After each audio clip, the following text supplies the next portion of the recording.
जंगल में धूमधाम का माहौल था। शेर की शादी होने वाली थी। राजा की शादी की तैयारियां जोरों पर थीं और यह बहुत बड़ा आयोजन था। राजा ने सभी जानवर को न्योता दिया था। जंगल के सभी जानवर शेर की बारात में शामिल होने की तैयारी में थे। एक शेर का विवाह किसी विशेष अवसर से कम नहीं होता और इस कारण सभी जानवर खुशी खुशी उसे सफल बनाने के लिए जुटे थे। लोमड़ी और भेड़िया भी शादी में जाने की सोच रहे थे, लेकिन उनकी नीयत ठीक नहीं थी। दोनों अपने अपने स्वभाव से बहुत चालाक और कुटिल थे। शादी में जाने का उद्देश्य उनके मन में अलग ही था। भाई भेड़िए, लोमड़ी ने कहा, सुना है शेर राजा की शादी में बड़ा स्वादिष्ट भोजन मिलेगा, क्यों न हम वहां चले और मन भर खाएं। भेड़िया यह सुनते ही खुश हो गया। उसे अच्छा खाना और मस्ती का बहुत शौक था। दोनों ने मिलकर योजना बनाई कि वो वहां जाकर कुछ हंगामा भी करेंगे ताकि उन्हें ध्यान से अधिक चीजें मिल सके। लोमड़ी ने भेड़िए से कहा, देखो भेड़िया भाई, शेर की बारात में अगर हम ऐसे ही साधारण मेहमान बनकर जाएंगे तो हमें कोई खास महत्व नहीं देगा। क्यों न हम ऐसा कुछ करें कि सभी का ध्यान हम पर हो। भेड़िया उसकी बात समझते हुए बोला, तुम्हारे पास तो चालाकी का खजाना है, बताओ क्या करना है।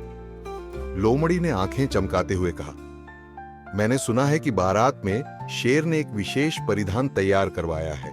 अगर हम उस परिधान को पहनकर उससे पहले बारात में पहुंचे तो सभी हमें शेर ही समझ लेंगे। भेड़िया को यह विचार अच्छा लगा, लेकिन उसमें डर भी था। अगर शेर को यह बात पता चल गई तो हमारी खैर नहीं। लोमड़ी ने आश्वस्त करते हुए कहा, तुम चिंता मत करो, मुझे पता है कि शेर आज रात तक अपना परिधान नहीं देखेगा, बस हमें जल्दी करना होगा। शेर की बारात का दिन आ गया। जंगल के सारे प्राणी सज धज कर तैयार हो गए। हाथी ने बारात का नेतृत्व किया, जबकि मोर और तोता गाने गा रहे थे। चारों ओर खुशियों का माहौल था। सभी प्राणी सज धज कर बारात में शामिल हो रहे थे। शेर के दूल्हे के रूप में सजने से जंगल में बहुत उमंग थी। लोमड़ी और भेड़िया एक कोने में खड़े होकर पूरी बारात का आनंद ले रहे थे। जैसे ही बारात आगे बढ़ी, उन्होंने वहां जाकर मौज मस्ती करने का मौका ढूंढना शुरू कर दिया। उनके मन में यह विचार चल रहा था कि वे किसी न किसी तरह से शादी के इस जश्न में सबका ध्यान अपनी ओर आकर्षित करें। लोमड़ी और भेड़िया परिधान को चुराकर उसे पहनकर बारात में पहुंच गए। उनके विशेष परिधान और अद्वितीय चाल ढाल के कारण सभी जानवर उन्हें असली शेर समझ बैठे। उन्होंने बहुत आदर सत्कार किया और उन्हें ऊंचे सिंहासन पर बिठाया। लोमड़ी और भेड़िया दोनों इस सम्मान से बेहद खुश थे और सोच रहे थे कि उनकी चालाकी सफल हो गई। इसी बीच असली शेर बारात में पहुंच गया। जैसे ही शेर ने अपने सिंहासन पर लोमड़ी और भेड़िए को बैठे देखा, उसका गुस्सा 7वें आसमान पर पहुंच गया। शेर ने गरजते हुए कहा, यह क्या हो रहा है? मेरे सिंहासन पर ये कौन बैठे हैं?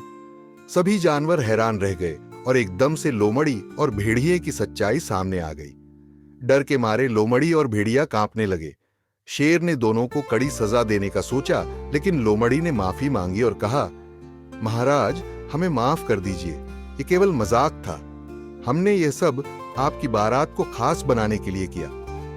जैसे ही भोजन का समय आया, लोमड़ी ने अपनी चालाकी दिखाई। उसने भेड़िए से कहा, देखो, मैं ध्यान बटाने के लिए कुछ नाटक करूंगी और तुम जल्दी से भोजन पर हाथ साफ कर लेना। भेड़िया तैयार हो गया। लोमड़ी ने जोर जोर से चीखना चिल्लाना शुरू कर दिया, अरे अरे, यहां पर कुछ गड़बड़ है, कोई मुझे बचाओ। ये सुनते ही सारे प्राणी चौकन्ने हो गए और लोमड़ी के पास दौड़े। सभी उसकी तरफ ध्यान देने लगे और उसे ढांढस बंधाने लगे। इसी बीच भेड़िया चुपके से भोजन के पास पहुंच गया और जितना संभव हो सके उतना भोजन खाने लगा। लेकिन उनकी यह चालाकी ज्यादा देर तक छुपी नहीं रही। तोते ने जब भेड़िए को चोरी करते हुए देखा तो उसने शेर को बताया, महाराज, भेड़िया और लोमड़ी आपकी बारात में हंगामा करने आए हैं। ये दोनों बारात में मौज करने के बजाय सबका ध्यान बटाकर खाना चोरी कर रहे हैं। शेर को यह सुनकर बहुत गुस्सा आया। उसने अपने अंगरक्षकों को बुलाकर भेड़िए और लोमड़ी को पकड़ने का आदेश दिया। लोमड़ी और भेड़िया दोनों घबरा गए और वहां से भागने लगे, लेकिन उन्हें पकड़ लिया गया और सबके सामने लाया गया। शेर ने गंभीर स्वर में पूछा, तुम दोनों हमारी बारात में मजे करने आए थे या चोरी करने?